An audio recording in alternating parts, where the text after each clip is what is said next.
के क्लास में पढ़ेंगे मॉडल्स। ये ट्रिकी थोड़ा हो जाता है जब आप अंग्रेजी बोलने की बात करते हैं, क्योंकि हमें लगता है बहुत डिफिकल्ट है, पर ऐसा है नहीं। वो आपको आज की क्लास को पूरा करने के बाद पता चलेगा। तो चलिए बिना किसी देर के क्लास को शुरू करते हैं।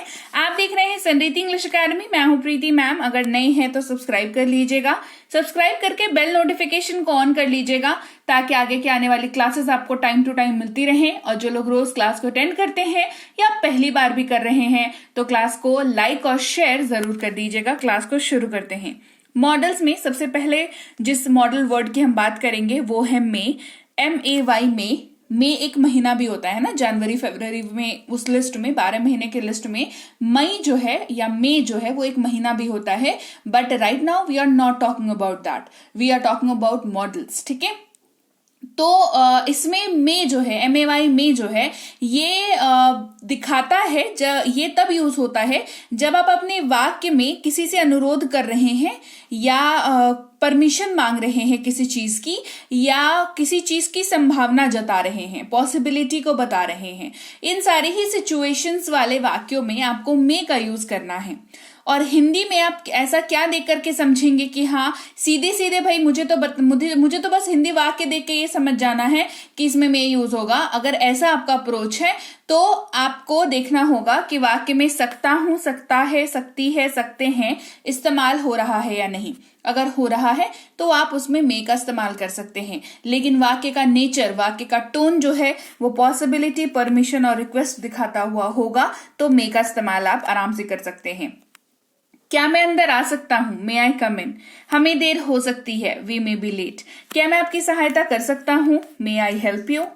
ठीक है, अगला जो वर्ड हमने लिया है वो है मस्ट, जिसका मतलब होता है अवश्य चाहिए। और याद रखिए ये आप उस वाक्य में इस्तेमाल करेंगे जो आपकी दृढ़ आवश्यकता या फर्म नेसेसिटी को दिखाता है, जहां पर किसी चीज के ऊपर आप बिलीव करते हो, जो बोल रहे हो उसके ऊपर आप कायम हो, उसके ऊपर आप दृढ़ हो, और वैसे आप बहुत जोर डाल करके अपनी बिलीफ सिस्टम का इस्तेमाल करके, जोर डाल करके अगर आप कुछ कन्वे करना चाह रहे हो तो आप मस्ट का इस्तेमाल करोगे। जैसे उसे अवश्य जाना चाहिए, ही मस्ट गो। आपने जैसे ही इसमें मस्ट लगा दिया, इसका मतलब है कि आप बहुत सीरियस हैं उसके वहां जाने को लेकर के, और आप वाकई में ये दृढ़ निश्चय करके बैठे हैं कि उसको वहां जाना ही चाहिए। तो ही मस्ट गो। हमें अवश्य कार खरीदनी चाहिए, we must buy a car. तो जैसे ही मस्ट लगा, ये दृढ़ आपके निश्चय को दिखाया इसने, और हमने मस्ट का यूज किया। उन्हें जाना चाहिए, दे मस्ट गो। अगला शब्द हमारे पास है कुड, COULD। एल साइलेंट है ड्यू टू साइलेंट लेटर का रूल्स, और उच्चारण कुड होता है लेकिन लिखा कुल्ड ही जाता है, COULD ही जाता है। ये कुल्ड जो है वो गलत उच्चारण है, सो मेक श्योर आप कुड इसका उच्चारण करें। और इसका मतलब जो है होता है सका, सकी, सके वाक्य में अगर आप इस्तेमाल कर रहे हो, या पाया, पाई, पाए अगर आप वाक्य में इस्तेमाल कर रहे हो। ये कंप्लीटली इस बात पर डिपेंड करेगा कि आप किस तरीके से बात करते हो। आप वाक्य में सका, सकी, सके का इस्तेमाल करते हो या पाया, पाई, पाए का इस्तेमाल करते हो। अगर आप दोनों में से कोई भी इस्तेमाल करते हो तो आपको उस पर्टिकुलर वाक्य की इंग्लिश में कुड का इस्तेमाल करना पड़ेगा। लेकिन एक बात को ख्याल रखते हुए, दैट इज ये जो है वो पास्ट एबिलिटी के बारे में बात करता है या फिर सजेशन यानी कि सुझाव के बारे में बात करता है। तो वाक्य का टोन, वाक्य का नेचर कैसा होना चाहिए, सुझाव देने वाला या पास्ट एबिलिटी दिखाने वाला। जैसे वह नहीं जा सका, या कहें वह नहीं जा पाया, ही कुड नॉट गो। वे पढ़ाई नहीं कर सके या वे पढ़ाई नहीं कर पाए, दे कुड नॉट स्टडी। हम दौड़ सके या हम दौड़ पाए, वी कुड रन। आगे बढ़ते हैं और अगले शब्द की बात करते हैं जो कि है चाहिए, और इसके जगह पर अंग्रेजी में यूज होता है शुड, SHOULD। एल साइलेंट है तो शुड पढ़ेंगे, और ये बहुत ही मतलब आसान है इसको याद रखना। दैट इज ये हमेशा ना सजेशन को दिखाता है, सुझाव को दिखाता है, ऑलवेज। इसका रोल नहीं चेंज होता। ये ज्ञान जो देते हैं ना, हम कह रहे हैं तुमको ऐसा करना चाहिए, तुमको वैसा करना चाहिए, तुमको ऐसा नहीं करना चाहिए, ये ज्ञान देने वाले जितने भी वाक्य होते हैं, किसी सामने वाले को ज्ञान देने वाले जो वाक्य होते हैं उनमें शुड का इस्तेमाल होता है। उदाहरण के तौर पर, उन्हें कड़ी मेहनत करनी चाहिए, दे शुड वर्क हार्ड। उसे जल्दी उठना चाहिए, she should wake up early. उसे खाना चाहिए, ही शुड ईट। अगला शब्द हमारे पास है वुड, जिसका इस्तेमाल गा, गे, गी के तौर पर होता है। वाक्य के अंत वाले शब्द में अगर सबसे लास्ट वाला जो हिंदी का वाक्य आप बोल रहे हो उसके लास्ट वाला जो वर्ड है उसके लास्ट में गा, गे, गी अगर इस्तेमाल कर, जैसे जाएगा, करेगा, खाएगा, बोलेगा, बोलेगी, चलेगी, है ना, हंसेगी, हंसेंगे, इस तरीके का अगर आप इस्तेमाल कर रहे हो वाक्य, तो आप उसमें मान के चलो कि वुड का इस्तेमाल आपको देखने को मिलेगा इंग्लिश में, लेकिन वाक्य का टोन यहां पर ये डिसाइड करेगा कि वुड इस्तेमाल होगा या कोई कुछ और इस्तेमाल होगा। वुड किस टोन में इस्तेमाल होगा? जहां पर आप डाउट दिखा रहे हो, संदेह वाला वाक्य कर रहे हो, बता रहे हो, या पॉसिबिलिटी या संभावना जताने वाले वाक्य के बारे में बात कर रहे हो, तो वुड का इस्तेमाल करना। जैसे वह जाएगी, शी वुड गो। वह आ जाएगा, ही वुड कम टुडे। वह परीक्षा उत्तीर्ण करेगी, she would pass the exam. अगला शब्द हमारे पास है माइट, जो अपने आप में सुनकर के काफी पावरफुल लगता है कि माइट वर्ड जो है ये काफी स्ट्रॉन्ग वर्ड है वाक्य में यूज करने के लिए, और ये दिखाता है शायद सकता है, शायद सकती है, शायद सकते हैं। अपने साउंड के विपरीत ये पॉसिबिलिटी यानी कि संभावना को दिखाता है, जहां पर श्योरिटी तो नहीं है पर संभावना जरूर है। जैसे शायद बारिश हो सकती है, इट माइट रेन। रोहन शायद बीमार पड़ सकता है, रोहन माइट गेट सिक। उन्हें शायद देर हो सकती है, they might be late. Clear? आगे बढ़ते हैं। अगला शब्द है विल, जिसका इस्तेमाल गा, गे, गी के तौर पर होता है, यानी कि ऐसे वाक्य जो संभावना पॉसिबिलिटी नहीं दिखा रहे हैं लेकिन उसके अंत में गा, गे, गी का इस्तेमाल किया जा रहा है। जाएगा, खाएगा, करेगा, हंसेगी, हंसेगा, रोएगा, है ना, ये अगर इस्तेमाल कर रहे हैं और ये क्या नहीं दिखा रहे हैं, ये पॉसिबिलिटी नहीं दिखा रहे हैं, ये संभावना नहीं दिखा रहे हैं, लेकिन ये सिंपली फ्यूचर की बात कर रहे हैं, तो विल का इस्तेमाल करेंगे। वह खाना बनाएगी, शी विल कुक। मैं पढ़ाई करूंगा, आई विल स्टडी। वे घर जाएंगे, they will go home. Will की बात करते हैं तो मुझे जितनी बार मैं विल के बारे में पढ़ाती हूं मुझे कमेंट आता है कि मैम शैल के बारे में तो आपने नहीं बताया। तो भैया मैं हर बार शैल के बारे में बताती हूं, हर क्लास में बताती हूं, आज भी बता रही हूं। तो कमेंट जो है आप कर सकते हो, बेशक कर सकते हो, पर अंडरस्टैंडिंग लेवल जो है आपकी इंक्रीज करनी चाहिए अगर आप मेरी क्लास को अटेंड कर रहे हो तो।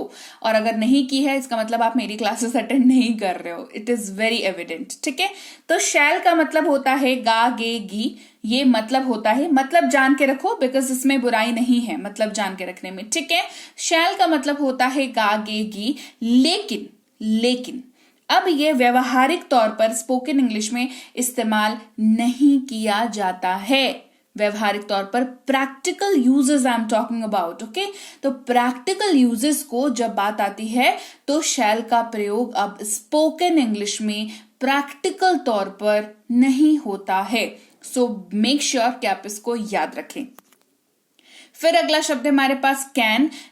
ऐसे ही किसी शब्द से हमने क्लास की शुरुआत की थी जहां पर हमने देखा था मतलब में है सकता है, हो सकता है, सकती है, सकते हैं, और लेकिन यहां पर जो है वो मे था, MAY मे, लेकिन यहां पर कैन है। अब ये कैसा झोल है आपको ऐसा लगेगा, बट मैं आपको बता दूं कि मे जो है उसका स्पेसिफिक यूज है, दैट इज कि वो परमिशन, रिक्वेस्ट या पॉसिबिलिटी को दिखाता है। वहीं पर कैन जो है वो क्षमता यानी कि एबिलिटी को दिखाता है। सो दोनों ही शब्द बहुत अलग हैं और यूजेज भी बहुत उन दोनों का अपने अपने जगह पर जो है वो सीमित तरीके से वो यूज होते हैं। वाक्य के टोन और वाक्य के नेचर के हिसाब से वो यूज होते हैं। सो आपको अंग्रेजी बोलना अगर है, अंग्रेजी की अंडरस्टैंडिंग आप देखो एकदम बहुत स्ट्रेट फॉरवर्ड एक बात है, दैट इज कि आप अंग्रेजी फ्लुएंटली तभी बोल सकते हो जब उसकी अंडरस्टैंडिंग डेवलप करोगे। खाली सोचोगे कि रट लें, 4 शब्द रट लें, 4 स्ट्रक्चर रट लें और चुटकी में कुछ कर लें, है ना, ऐसा कर लें, वैसा नहीं होता है। आपको प्यार करना पड़ेगा नंबर 1 अंग्रेजी से, दूसरा उसकी अंडरस्टैंडिंग को ना अपने स्तर पर जो है वो समझना होगा, उसकी अंडरस्टैंडिंग को डेवलप करना होगा, तब जाकर के आप फाइनली फ्लुएंट हो पाओगे। नहीं तो उसके पहले जो है हांजी नांजी तक ही बात चलेगी। ठीक है, सो आप प्लीज थोड़ा सीरियसली इस चीज को लीजिए और अंडरस्टैंडिंग को डेवलप करिए। चाहे आप किसी की भी क्लासेस करते हो, doesn't matter, important thing is कि आपकी अंडरस्टैंडिंग डेवलप होनी चाहिए। है ना। इसके अलावा आप इसकी यूजेज देख लीजिए कैन की। वे अंग्रेजी बोल सकते हैं, दे कैन स्पीक इंग्लिश। ये उड़ सकता है, इट कैन फ्लाई। वो तैर सकता है, ही कैन स्विम। और ये तीनों ही वाक्य जो हैं, मैंने कहा वाक्य का टोन बार बार मेंशन किया क्लास में, वाक्य की टोन, वाक्य का नेचर। तो वाक्य का नेचर कैसे डिसाइड होता है? आप कहते हैं वो तैर सकता है, ये तैर सकता जो है, सकता है जो दिखा रहा है, वो यहां पर उस पर्टिकुलर इंसान की एबिलिटी, क्षमता के बारे में बात करता है।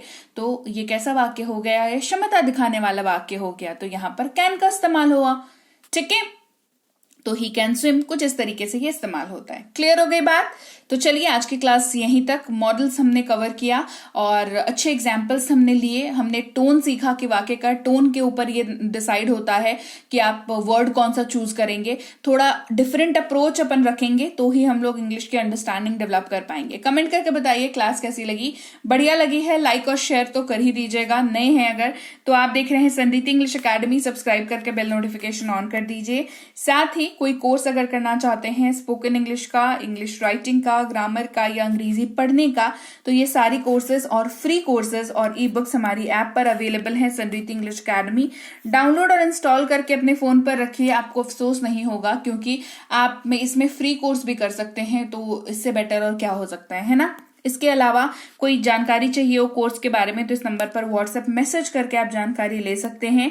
हमारी ई बुक्स इस वेबसाइट पर भी अवेलेबल है। पीडीएफ वाली किताबें हैं तो आप इनको यहां से भी ले सकते हैं, लेकिन मेक श्योर आप इनको डाउनलोड करें। साथ ही व्हाट्सएप का ग्रुप, टेलीग्राम का चैनल ज्वाइन कर लीजिएगा। फेसबुक, इंस्टाग्राम पर फॉलो करना मत भूलिएगा। मैं आपसे मिलूंगी आपकी अगली क्लास में। Till then, thank you so much for watching. Stay tuned to Sanriti English academy.